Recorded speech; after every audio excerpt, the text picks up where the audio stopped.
La scène se déroule mardi après-midi dans un restaurant chic de la capitale. Et le coup de com' cette semaine, c'est la conférence de presse organisée par les filières des viandes bovines, porcines, chevalines, ovines, caprines, la volaille et le lapin pour la signature d'un nouveau label, Viande de France. Un an après le scandale des lasagnes de bœuf avec du cheval, les filières de la viande et le gouvernement Stéphane Le Foll, ministre de l'Agriculture en tête, lance donc une nouvelle opération pour rassurer le consommateur. Mais cette fois, les médias ne se sont pas précipités. Voilà.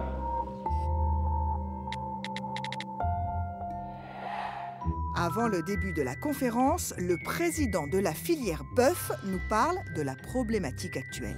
Quand on met viande de France, on a un cahier des charges sur la viande et sur la qualité de la viande que n'a pas un lobby industriel parce que le prix passe avant la qualité du produit.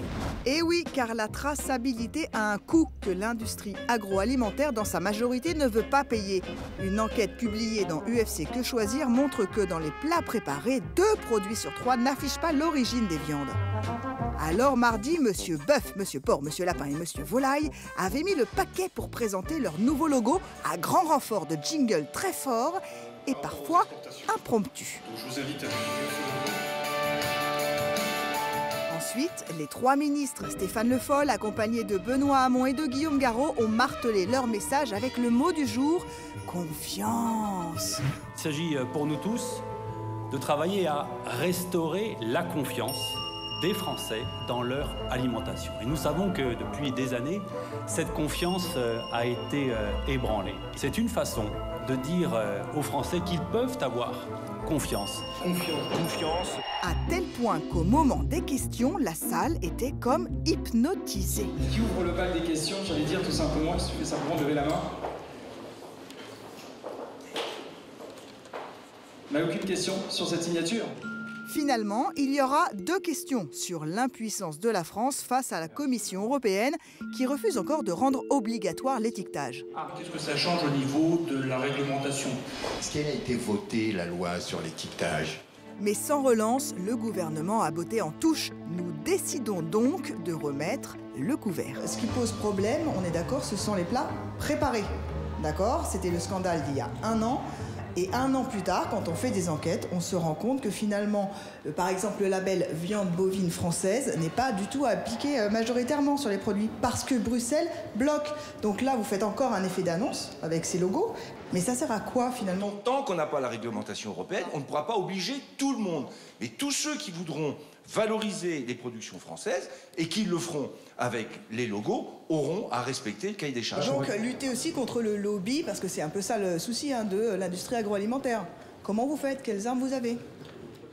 Vous êtes... Moi, en l'occurrence, le lobby de l'agroalimentaire, oui, il y en a un paquet, ouais, mais et puis en plus, ils n'ont pas les mêmes intérêts. Donc, vous avez raison, il y a des gens qui n'en veulent pas, hein, y compris en France. Enfin, en tout cas, si vous êtes là tous les 3, c'est que c'est important pour le consommateur d'être assuré encore aujourd'hui, 1 an après le scandale.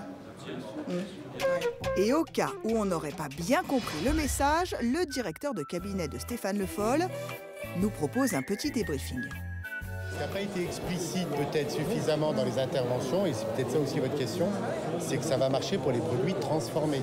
C'est-à-dire, voilà, mais évidemment, toujours sur la démarche volontaire, mais ça va marcher pour les produits transformés. Mais parce qu'il y a des entreprises qui le demandent, parce qu'il y a des consommateurs que ça intéresse, parce que vous allez faire des reportages là-dessus. Et là, en termes médias, pour vous, c'est bien aujourd'hui? Je pense que c'est bien, puis ça va continuer de monter en puissance parce qu'après on va au salon. Et au salon de l'agriculture, ils espèrent cette fois avoir tous les médias. Est-ce que cette communication, ça vous sert dans la bataille à Bruxelles? Oui, ça nous sert, bien sûr. Ça montre que nous, on est en train de on est parti, on avance. En attendant, dans les médias, le lancement du logo est passé quasi inaperçu. Et les 20h de TF1 et France 2 insistent sur les failles du système. Depuis le scandale des lasagnes à la viande de cheval, certains fabricants indiquent la provenance de leur viande sur les plats cuisinés. Mais ils restent aujourd'hui très largement minoritaires. Moralité, en communication politique, le chemin est long pour restaurer la confiance du public.